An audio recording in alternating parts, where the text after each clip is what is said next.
Hi everyone, this is Francis Garcia, and in this video we will be talking about the literary forms and language transition from oral to written literature in the Philippine literature. So this topic falls under the Spanish colonization or during Spanish colonization.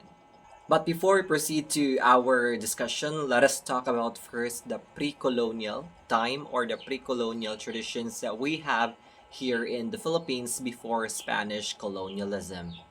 Before Spanish colonization, literature in the Philippines was primarily oral, including songs, myths, epics, riddles, and proverbs that existed in various ethnic groups of the Philippines before Spanish colonization in the 16th century. These stories were passed down through generations, were communal in nature, and served to explain the world, preserve cultural identity, and teach lessons about indigenous beliefs, heroism, and village life. As we all know that oral tradition is very prevalent before Spanish colonialism, because through oral traditions it connects the gaps of Filipino people. It creates a strong engagement and interaction between Filipinos because those oral traditions could give entertainment and could give happiness and strengthen the bonds of Filipino people in the past. So as what I have mentioned earlier, those forms are folktales,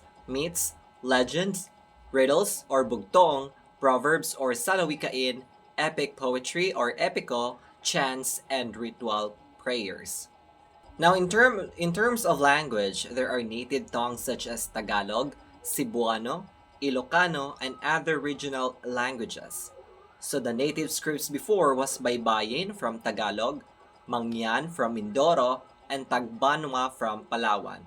However, conquistadors destroyed written works, weakening literacy system in the Philippines.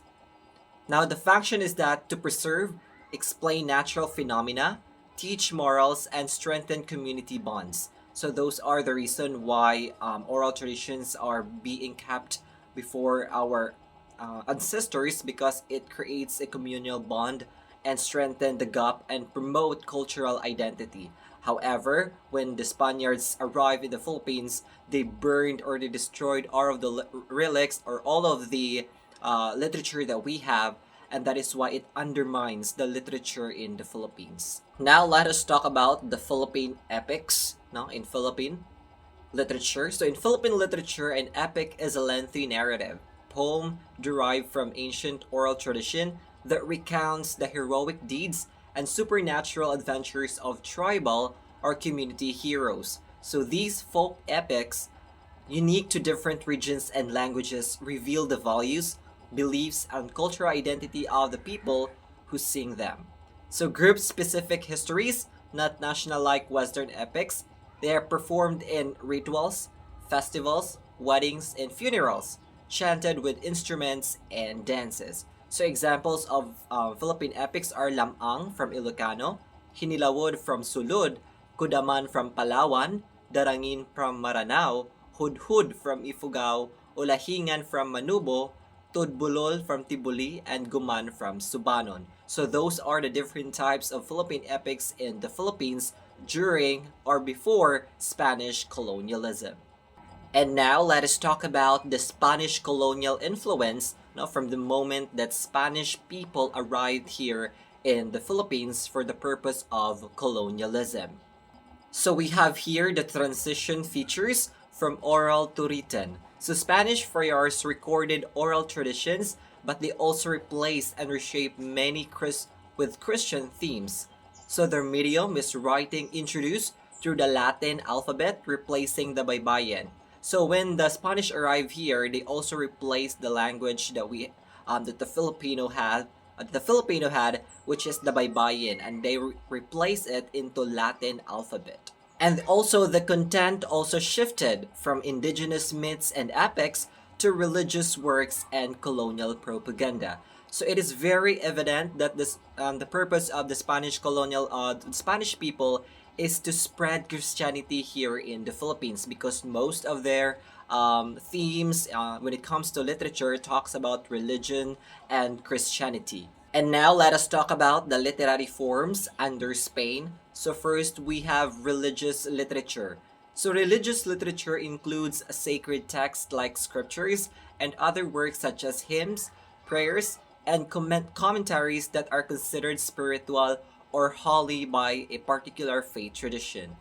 So number one, we have here Doctrina Christiana from 1593. So this was known as the first printed book from Spanish and Tagalog translation. Missionaries relied on native translators, or they are called Ladinos. So first steps toward literacy. So Ladino poets versed in Tagalog and Spanish wrote early religious lyrics. So example of that is by Fernando Bagong Bantas, Salamat ng Walang Hanga or Unending Thanks. So Ladinos are also known as a Filipino person or individual who are both fluent or expert in both languages such as Filipino or Tagalog and Spanish. So they are good in utilizing both languages such as Tagalog and Spanish language. So the second one is we have Passion. So this is a narrative poem about the Passion, death, and resurrection of Jesus Christ. It consists of 5-line stanzas with 8 syllables per line. So the earliest known writer of this type of passion is Gaspar Aquino de Bilens, Ang Mahal na Pasyon on 1704. So Gaspar Aquino de Bilens, Ang Mahal na Pasyon on 704 was one of the earliest or one of the examples of passion during Spanish colonialism or under religious literature. So, this is an example of Ang Mahal na Pasyon by Gaspar Aquino de Belen. So, as what you can see here, this is an example of Ang Mahal na Pasyon by Gaspar Aquino de Belen. So, it consists of 5-line stanzas with 8 syllables.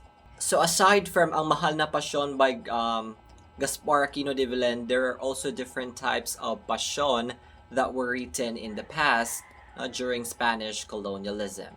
An example for that are dialogo or dialogue, ejemplo or exemplum, tratado or treatise, Urbana at Fileza or Modesto di Castro in 1864, and Ang Bagong Robinson by Joaquin Tuason on 1879.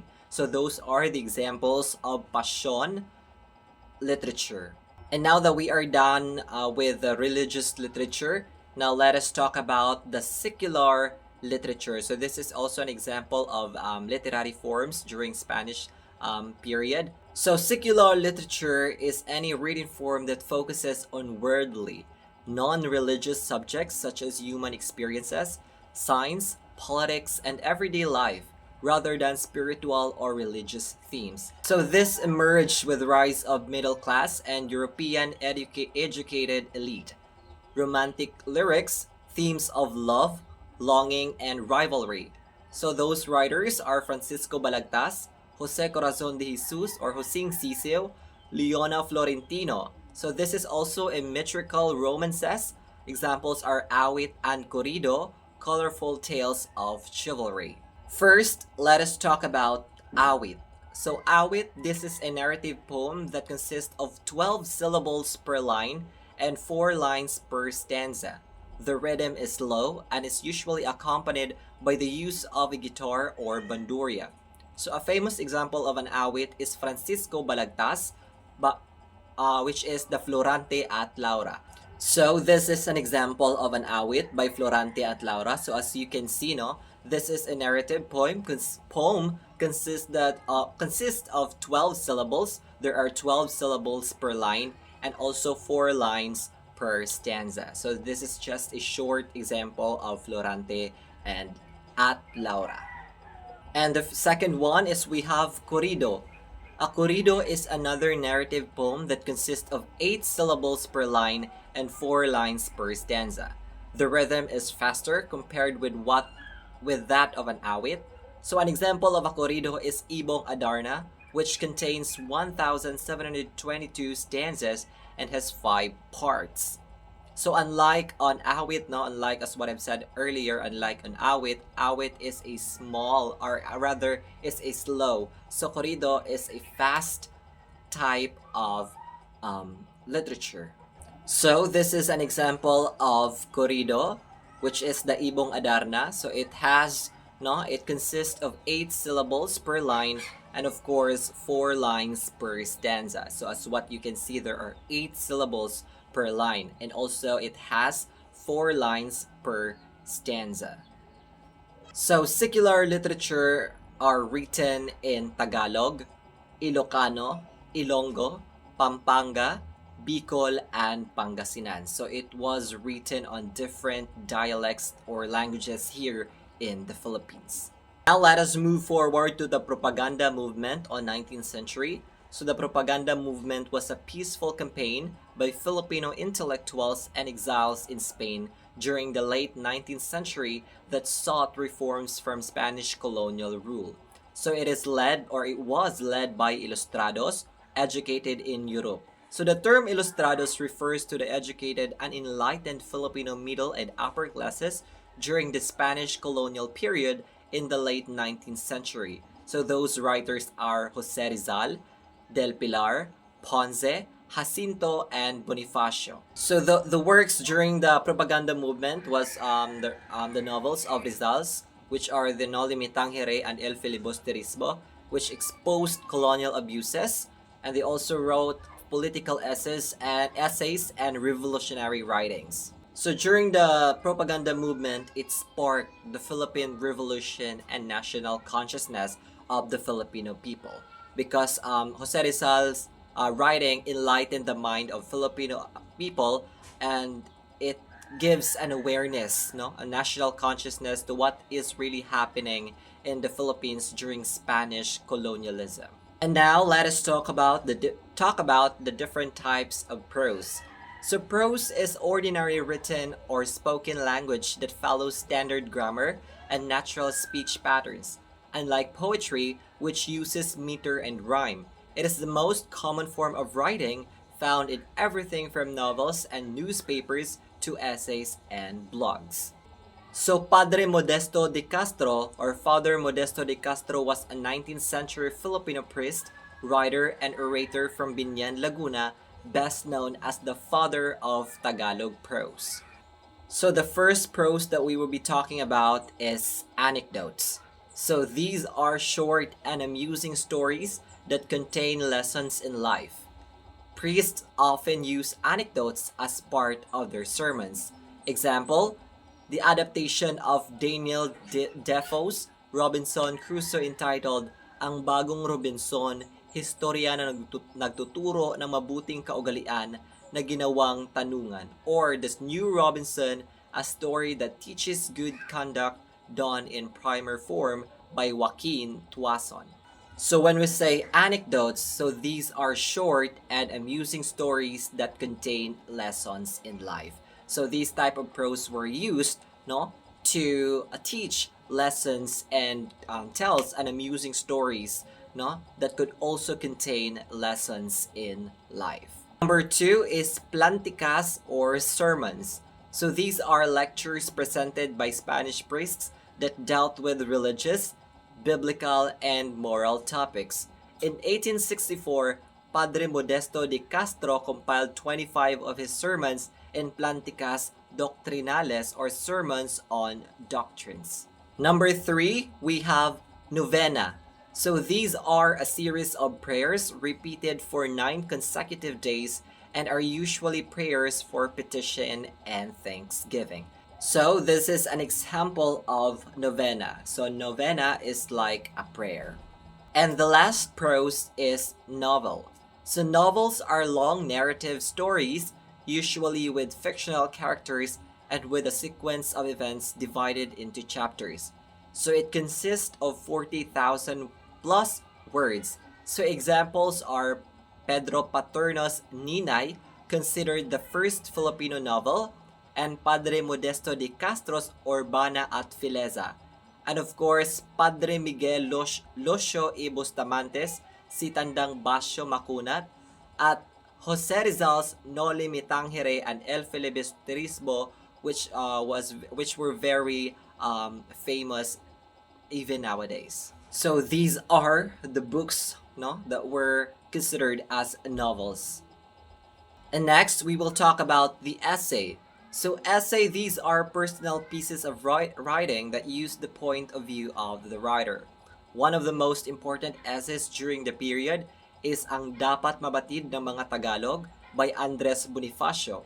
So ang Dapat Mabatid ng Mga Tagalog by Andres Bonifacio is a political essay written in 1898 advocating for Philippine independence from Spanish colonial rule. So in the essay, Bonifacio educates the Tagalog people on the injustices of Spanish administration and calls them to rise up in unity and fight for freedom. So we all know that Andres Bonifacio is the father of the Philippine Revolution or ama ng revolusyonaryo dito sa Pilipinas, or the father of the Philippine Revolution. Now in terms of language shift, Spanish is the dominant in written works, especially religious and educational texts. So native languages, still used in oral tradition, folk songs, and later adapted for written religious works. Example, the translations of prayers, Passion in Tagalog. So bilingualism allowed blending of indigenous storytelling forms with Spanish themes. So bilingualisms were also used in writing, no, literary forms before, just like for example the Ladinos were using two languages such as Tagalog and Spanish in writing. Now let us talk about the declinement of Spanish writing. So English introduced as medium of instruction on 1900s. By 1930s, English writing overtook Spanish, and Spanish tradition lived on through Magdalena Halandones novels or romantic traditions, vernacular poems, and adaptations rooted in Spanish style. It is very evident, in every literary form of Spanish colonialism or during Spanish period, no, it is very rampant, or it is very famous when it comes to literature, the themes about religion and Christianity. Because one of the reason of Spanish people why they colonized the Philippines is to spread Christianity among the region, and that is why even in writing they are still imparting, no, the types of or the themes of religion and Christianity, because they want us Filipinos to be Christianized and to become part of their religion. And that is the reason why they burn our relics or our written literature in the past, because they wanted to dominate us even in their writing or even in their literature. And that is why literature is very important for us Filipinos to preserve our cultural identity and also to spread nationality and patriotism, and of course to awaken the mind of Filipino people, no, to become more powerful and steadfast amidst of problems in the Philippines. And that is all for today, and thank you so much for watching this video, and I hope that you gained something from my discussion. And once again, my name is Francis Garcia, and thank you so much for watching this video.